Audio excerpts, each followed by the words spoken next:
हमने एक कहते हैं ना एक मशीन खरीद ली है कि वो मशीन हमारे लिए काम करेगी। दिन रात काम करेगी। हम लोग सो रहे होंगे ना तो वो मशीन हमारे लिए काम कर रही होगी कि ऑटोमेशन में जो हमारा जो लिंक है वो ऑटोमेशन में जाएगा तो वो दिन रात हम सोते रहेंगे, हम पार्टी कर रहे हैं, हम शादी में हैं, हम ट्रेन में, हम एरोप्लेन में, हम कहीं भी हैं, एन्जॉय कर रहे हैं। बट वो जो हमारी जो हमने जो एक मशीन को हायर किया है अपना एक प्रोडक्ट बाय करके, वो हमारे लिए दिन रात काम करेगी। बस इतना ही किया है ना हमने। हमने कुछ नहीं किया, हमने कुछ यहाँ पर कुछ नहीं किया है। हाँ, हम लोग अपना टाइम दे रहे हैं तो हम अपने लिए दे रहे हैं। हम अपने आप को अपडेट कर रहे हैं, अपनी वैल्यू क्रिएट कर रहे हैं क्योंकि हम ऑन पैसिव के अंदर हैं, बहुत बड़ी कंपनी के अंदर और आने वाले टाइम पर हमें जब कहते हैं ना लग्ज़री लाइफ़ मिलेगी, मीडिया हमारे डोर पे आएगी तो हमें बोलना भी तो आना चाहिए माय डियर फ्रेंड्स। मीडिया का सामना कैसे करेंगे? मीडिया दरवाजे पे है और हम अंदर से कुंडी लगा के चुप थोड़ी ना जाएँगे, कि मुझे बोलना नहीं आएगा, हाय मीडिया आ गई मैं क्या करूँ? तो ऐसे नहीं करना ना हमें। उसके लिए हम लोग तैयार हो रहे हैं, उसके लिए हम लोग बोलना सीख रहे हैं, उसके लिए हम लोग अपडेट ले रहे हैं, कि हमारी कंपनी क्या करना चाह रही है। तो बिल्कुल हम लोगों को पेशेंस बना के रखना है। बहुत कुछ हो रहा है बैकएंड में, हमें आधी भी जानकारी नहीं है कि हमें हमारे सर बताते तो हैं आके, लेकिन सारी चीज़ें थोड़ी ना वो हमें खोल के बता देंगे। वो सारी चीज़ें नहीं बताएँगे हमें। वो हमें करके दिखाएँगे तब तब हम वो हमारे सामने आएँगी। जब तक वो काम चल रहा होता है तब वो हमें क्या बताएँगे मैं काम कर रहा हूँ। जब वो सामने आ जाएगी तब हम अपने आप देख पाएँगे कि सच में वॉव! ये चीज़ हो रही थी इसीलिए टाइम लग रहा था। तो बहुत कुछ हो रहा है माय डियर फ्रेंड्स बैकएंड में बहुत कुछ हो रहा है। कहते हैं ना, हमने सोचा भी नहीं है। हमारी तो सोच जहाँ से खत्म हो जाती है ना एसर की तो शुरू होती है वहाँ पे। उनके पास बहुत-बहुत मतलब ग्रेट माइंड है उनके पास। इतना सोच पा रहे हैं पूरे वर्ल्ड के लिए। हम तो अपने बच्चों के लिए नहीं सोच पाते हैं।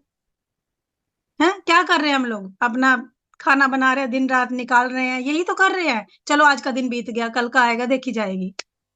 वो पूरे वर्ल्ड के लिए सोच पा रहे हैं। इतना अच्छा माइंड रखते हैं, इतनी अच्छी सोच रखते हैं, तो हमें अपनी सोच को बड़ा करना है, हमें ऐसा कोई काम नहीं करना है। सच में फिर से मैं कहूँगी, ये आईडी है ना, ये कोहिनूर का हीरा है, इसे सँभाल कर रखिए। इसे बिल्कुल ऐसा कोई काम मत करिएगा क्योंकि हमें अगर हमने गलत काम किया ना, तो हमें बताया नहीं जाएगा कि विजय जी तूने ये गलत काम किया है और मैं तुम्हारी आईडी टर्मिनेट कर रहा हूँ। ऐसे नहीं बताया जाएगा, वो हो जाएगी।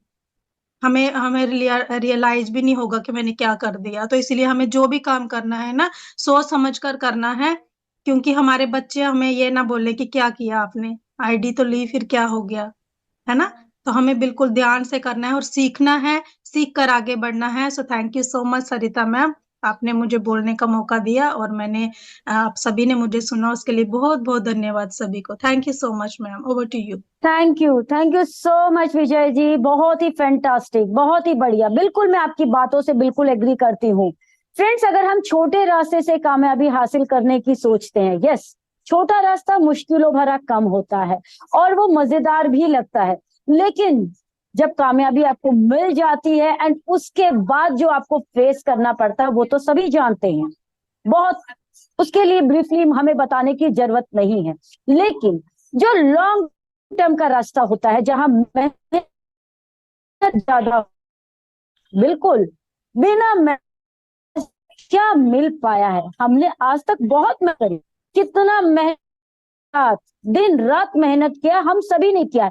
सिर्फ मैंने नहीं किया या गौतम सर ने नहीं किया, विजय जी ने नहीं किया, हम सभी ने दिन रात मेहनत करी और दिन रात मेहनत करने के बाद में हमें क्या मिला है वो सभी को पता है। किसी को यहाँ पर कुछ किसी को ब्रीफली बताने की जरूरत नहीं है। अदरवाइज वो 2 से 3% जो लोग हैं वो सफलता के हकदार नहीं होते और बाकी 97% जो है लोग वो जद्दोजहद नहीं कर रहे होते। बिल्कुल मेहनत दिन रात हो रही है, लेकिन लॉन्ग टर्म का रास्ता अगर अपना लिए हैं तो रीजन देखिए उसका ये है कि यहाँ भी अगर हम कर रहे हैं, दिन रात मेहनत कर रहे हैं, क्या पत्थर तोड़ रहे हैं या फिर कहीं इमारत खड़ी कर रहे हैं?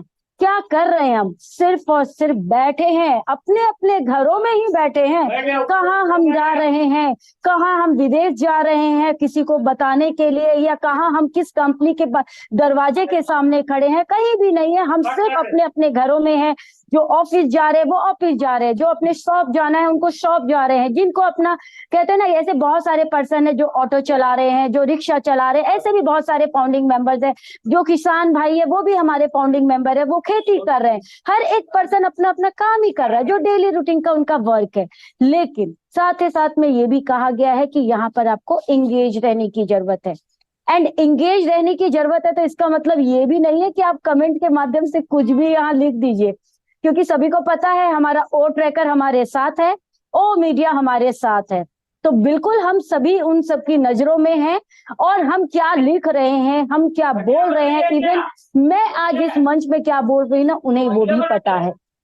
एंगेज यहाँ रहना है बिल्कुल पॉजिटिव के साथ में, क्योंकि कंपनी जब करप्शन को हटाने की बात कर रही है ना, तो करप्शन पहले अपने घर से ही हटाया जाता है, बाहर का तो हम बाद में हटाएंगे। तो जब घर के अंदर ही करप्शन होगा तो फिर करप्शन की बात कैसे हम बोल सकते हैं। तो यस, कंपनी हमारी है तो कॉन्फिडेंटली, कॉन्फिडेंट तब आता है जब आपके पास में प्रॉपर नॉलेज आती है। बिल्कुल सही बात कही विजय मैम ने। अरे भाई मीडिया आ जाएगा, क्योंकि हमें तो ये कहा गया ना, वी आर हंटेड, हमें खोजा जाएगा। कैसे खोजेंगे भाई, घर के दरवाजे बंद हैं, हमने कभी आए नहीं, हम कमेंट के माध्यम से गलत कमेंट कर रहे हैं, किसी दूसरे के नाम की आईडी से हम बातें कर रहे हैं, तो हमें कैसे खोजा जाएगा। सामने तो आना पड़ेगा। और मीडिया जब सामने आएगी तो बोलेगी ना, भाई आप ऑन पैसिव के फाउंडर, तो आप कैसे बोलेंगे, हाँ जी मैं तो ऑन पैसिव का फाउंडर हूँ। लेकिन अब बोलेंगे कि भाई बताइए आपकी कंपनी के कौन से टूल्स, कौन से प्रोडक्ट कैसे बेहतर हैं। फिर आप क्या बताएंगे, अरे भाई मैंने तो कनेक्ट में आज तक वेबिनार ही अटेंड नहीं किया, अरे मुझे तो पता ही नहीं ओमेल में क्या क्या फीचर हैं। फिर क्या होगा, क्या इमेज बनेगी आपकी हम सब की, क्योंकि यहाँ इमेज आपकी गड़बड़ तो होगी ही होगी, कंपनी की सबसे ज्यादा होगी। रीजन क्या है, बच्चे गलती करते हैं तो पेरेंट्स को सुनना पड़ता है कि तुम्हारे माँ बाप ने क्या सिखाया, बच्चों को बाद में सुनना पड़ता है। तो यस, इन्हीं चीजों पर गौर फरमाइए, कमेंट्स वैसा ही कीजिए जो आपको भी सही लगे, क्योंकि जो हमें अच्छा लगेगा वही तो हम सामने वाले को बोल। अगर मुझे कोई गलत बोल रहा है तो मैं अगर उसे गलत बोलूंगी तो फिर फायदा क्या उसमें, और मुझ में अंतर ही क्या रह जाएगा। अगर मुझे अच्छा सुनना है तो मुझे अच्छा लिखना भी पड़ेगा। So thank you so much everyone, thank you so much.